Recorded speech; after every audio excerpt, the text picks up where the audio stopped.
Hello, everybody, and welcome to another fantastic episode of Truth Wanted. I am your host, ObjectivelyDan, and this is the live call-in show where we talk about what people believe and why every single week, Fridays at 7 p.m. Central Time. And every single week, I have a very special guest. This week's guest is no different. He is the wonderful, fantastic Mr. Ross Blotcher. Ross, welcome to the show. Hello, thank you for having me. Great to be here, Dan. I'm looking forward to it. Absolutely. So in case you guys have been living under a rock and you don't know who Ross is, you're going to like him. If you like this show, you'll like Ross Blotcher. He is one of two hosts of Oh No, Ross and Carrie, the podcast that's been going on, as I just recently learned as of this week, about 10 years, which is awesome. That's wild. Yeah. 10 years goes really quickly when you're investigating fringe science, alternative medicine, claims of the paranormal. It's been a lot of fun. Look at this guy. He's a podcaster introducing his own stuff. Yes. So Ross does investigations along with his co-host Carrie on everything that we talk about on this show, guys. I mean, Ross, you've investigated Scientology, and by investigated, I mean became members of Scientology. Right. You guys became Mormons. You guys have talked to psychics. You tried drugs in other countries. I mean, you've done the whole thing. Like, you've lived a great life. I gotta say, it's great living vicariously through your podcast. So I'm really excited to have you on today's show. So thanks for coming on. Thank you. Yeah, vicariously and virosly. Oh, that's good. You know, the show gives me an excuse to do all these things that, you know, when I talk to people like you who are kind of similarly predisposed, they think they're jealous. They think like, that's so cool that you've gotten to do this stuff. One of our taglines for the show, though, is, you know, we show up so you don't have to. I think for a lot of people, they enjoy listening because they would love to know what it's like to join Scientology, but they sure as heck don't want to get anywhere near the Church of Scientology. So our undying curiosity can hopefully at least answer those questions for them. Yes, absolutely. And so again, I highly recommend it. You guys should check it out. But after you listen to this show, of course. But Ross, you've also been involved with the Center for Inquiry. You've been doing work for them. I was wondering if you could talk a little bit about that as well. Yeah, actually, the Center for Inquiry is where Carrie and I met. And I've been kind of active there since shortly before I left the faith. I was an evangelical Christian my whole life growing up and into my college years. And so after I lost my faith, I was looking for community and first found skepticism and scientific understanding of the world through the Skeptic Society, then went to CFI. And I quickly got involved with the Independent Investigations Group, which is now the CFIIG. It's no longer independent. It's very dependent upon CFI. So it's the Center for Inquiry Investigations Group. And what we're best known for is for administering a $250,000 paranormal challenge for proof of claims of the paranormal. So that's another thing I've been doing for over 15 years now.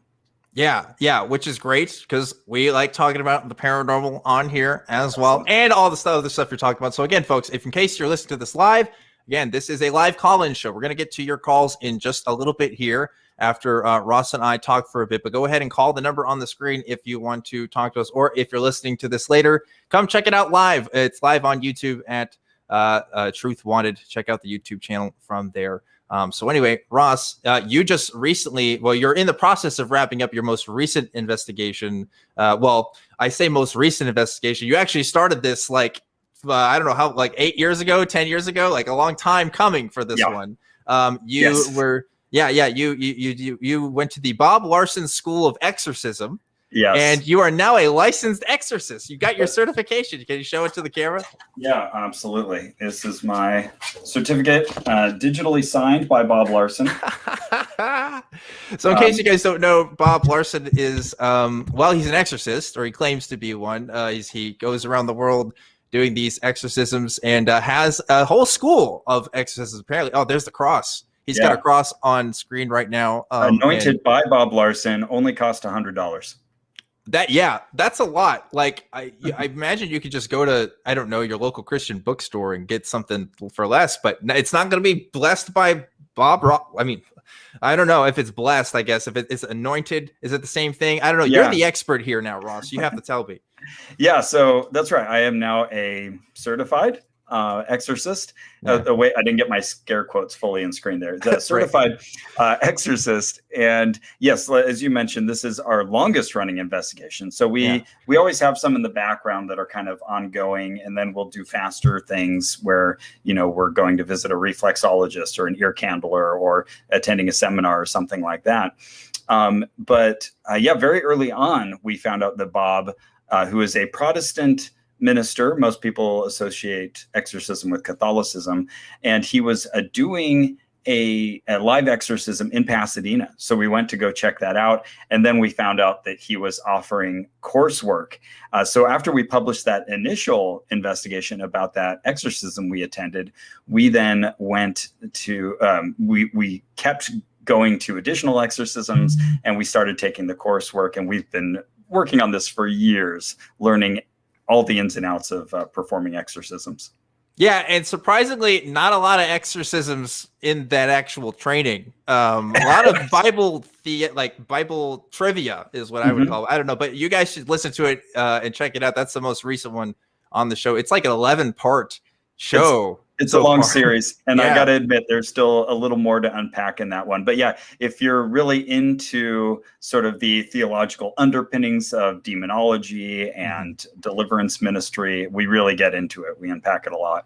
So I was wondering, because you and I, for those of you who don't know, I was also a former Christian as well, and so we talk about transitions of ideas and transitions of identities on this show a lot, and you've talked about your story a little bit on your podcast, but I was wondering, like, what is it like now, or how do you reflect on that transition of identity? Because from what I understand, you grew up as an evangelical Christian. I mean, you were living that life, and now you're doing pretty much the exact opposite thing you could be doing, like as an evangelical Christian, which is just debunking just everything. So, like, can you talk about that experience a little bit, as far as like, what does that mean to you now, that identity you had and now that you don't have, and how do you identify now? What does that look like? Yeah. Oh boy. Yeah. There's so many different components to that. Well, I mean, every now and then it kind of hits me just how absurd it would have sounded to high school me, or even early college me, if you'd said that someday I would be an atheist. Because growing up, I'd never even met an atheist or someone who was out as a non-believer. And so just the idea would have been absurd to me. And I think one thing I've noticed is that my core personality hasn't changed. I'd say I'm the same curious, nerdy guy that I ever was. Sure. But now I'm kind of coming at it from the other perspective. And I maintain that same interest in belief. And even when I was a Christian, I remember whenever the Scholastic book orders would come to school, I would get everything I could about ghosts and aliens. And I had an 8th grade teacher who got me into conspiracy theories for a while. Oh, wow. Yeah, like reading the Montauk Project and Behold the Pale Horse and stuff like that. Oh, no. Oh, no. Right. Yeah. You're in 8th grade reading that? That's not good. And that was my Christian school science teacher, right? Oh, but no. Looking back. Ross and Carrie. Oh, no. Anyway. Right, exactly. Looking back, I can say I had this incipient interest in all of those topics, and I had my own little theories for how I meshed my Christian beliefs with those interests, where I thought if you'd asked me what aliens were, I would have said they were demons, or something like that. But when I came out of the world of belief, I was still every bit as much interested. And I can still honestly say that I read the Bible more than most Christians, and I probably go to church more than a lot of Christians. You go to a lot of churches. That's right. Yeah. Yeah. And if it comes down to just a matter of, let's say, a Pascal's wager type calculation, I probably have more spiritual insurance than almost anybody you'll meet. You got a point. There. Yeah. I mean, it is interesting. I like you, I grew up in just a certain way of thinking and a certain way of living. And I don't feel like I am so much different. I mean, I guess I'm different in the sense I can be more honest with myself. Right. I think the culture I grew up in, my Christian culture, and everybody's Christian culture is kind of different, but the one that I had was, you kind of have to toe the line a little bit. You have to kind of say the things that we all are supposed to believe are true, even if you don't fully believe it yourself, because it's better to have faith than to not have faith. So I think that's different about me now. I think I am much more open about evaluating the things that I believe are true or not. Whereas I don't know if, church isn't really the space to evaluate the beliefs as much as they want you to think it is, right? It's more like you kind of have to go with the flow with everybody else is doing. There's a certain prescribed domain of questions that you're allowed to ask. Yeah. And I think I can honestly point to my upbringing and say that I was encouraged to think critically, again, within a certain domain. And there was a process, and I had to come to a certain point where I allowed myself to just sort of poke through the edge of that prescribed area where I could ask questions. And as Thomas Jefferson would say, to question with boldness even the existence of God, for if there be one, he would much prefer the homage of reason to that of blindfolded fear. That was kind of that step that I had to take to sort of reorganize my priorities. But yeah, like I still kind of consider myself in many ways, and Carrie and I talk about this a lot on the show. She was also a evangelical Christian growing up. And I think in many ways we're still culturally Christians because we're imbued with the music and the thought patterns and the biblical references and all of that's still running in the back of my head all the time. And that's part of who I am. Yeah. So I can still easily kind of go into that mode, at least think from that perspective. And of course, I'm sure you have stories about this. I still have a lot of family. Almost all my family is all Christian. The parts of my family that aren't Mormon or Jewish. They're all rooting for me to come back as, the lost sheep. Wayward son, prodigal son. I definitely have family members as well who are probably expecting the same thing from me. And we should get our families to listen to each other's shows. Maybe that would help, right? There we go. Absolutely. I think there's always this hope that Ross will come back and he'll be an even stronger Christian because he's gone through all of these investigations and he'll finally see the truth again.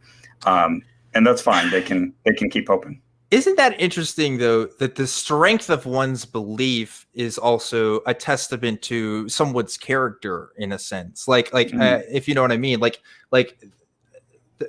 way that I grew up, again, going back to my personal experience, and again, I recognize other people's experiences might be different, but it was more like, the more you believe, the more you trusted in this thing that you couldn't necessarily prove or you couldn't demonstrate the truth of. There was a nobility to that. In some sense. And it was a virtue to believe without seeing.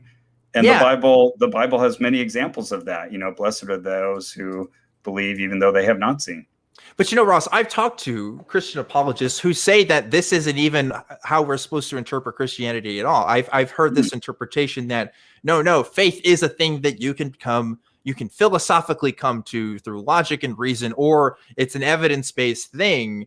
And I don't know, when I hear that, I'm like, are you kidding me? Like, first of all, I don't think the Bible doesn't support itself, but I don't think the Bible supports that view. You know what I mean? Like I think you can tie a lot of stories there where that doesn't make sense. Yeah. But, I feel like that's an area where they want to have it both ways at the same time. And, depending on who they're talking to, they'll say different things. And again, I say they, knowing that I was once them as well. In that, they, I think, believers understand that faith is essential because God, however apparent you want to think that he has made his presence in nature or the word or what have you, it could be clearer. There would theoretically be nothing stopping God from rearranging the stars at night so everyone on planet sees the message that says, yes, I am here in your language, whatever it is. He could do that. Why not? He could. And he chooses not. He either can't or he chooses not to. And that's a decision that says something about God. And so you can say that it is manifestly evident or all the evidence is there. But when you really try to pin that down, I don't think that bears out. Yeah. And there are some people that say, oh, well, it's like everything you see around us, that this is evidence enough. The fact that you and I are here on this earth and all the good things that happen in people's lives and stuff. And it's wake up breathing every morning. But that's for anything. That's for anything. That doesn't mean the Christian God. That doesn't mean, how is that not just as much evidence for Brahma, Vishnu, Shiva? you could argue that any which way. Yeah, so absolutely. I think the important thing to say is that, and I think you'd probably agree, we remain open to evidence. And so we want to hear it. By all means, if you've got something we haven't considered or some new angle, we want to hear it, and we'll take it into due consideration. And that's true for anybody calling into the show, by the way. Please, if you have a claim and you want to talk to us, listen, Ross has been around the block, okay? I know we've had a couple of former Scientologists come that have called into the show. I'm hoping they'll call in tonight to talk to you, Ross, about your experience with that. But also, cool. I mean, you've just done. I mean, I know you can't even remember probably how much you've done. It's incredible. Like and you get asked this a lot, I'm sure. So I'm hoping you have an answer prepared. But in everything that you've investigated, has there been anything that has surprised you to its validity, or have you had your mind changed on something? Maybe you were more skeptical of it, but you found it was more real. Has that happened at all, or is, I imagine it's not the typical, but yeah, to varying degrees. I mean, some investigations, and now after 10 years, we've done literally hundreds of them, which is crazy. Sometimes we come in with a lot of foreknowledge and sort of. I won't say our minds made up, but a lot of foregone conclusions that we have to be either disabused of or that are confirmed. But I would say that I can point to a few examples where we've been either pleasantly surprised, or at the very least, we usually find some good takeaways where a particular group has found some really good insights that we think, yeah, I can pluck this one piece of information, this filter, this way of looking at the world, and kind of actually use that in my everyday life.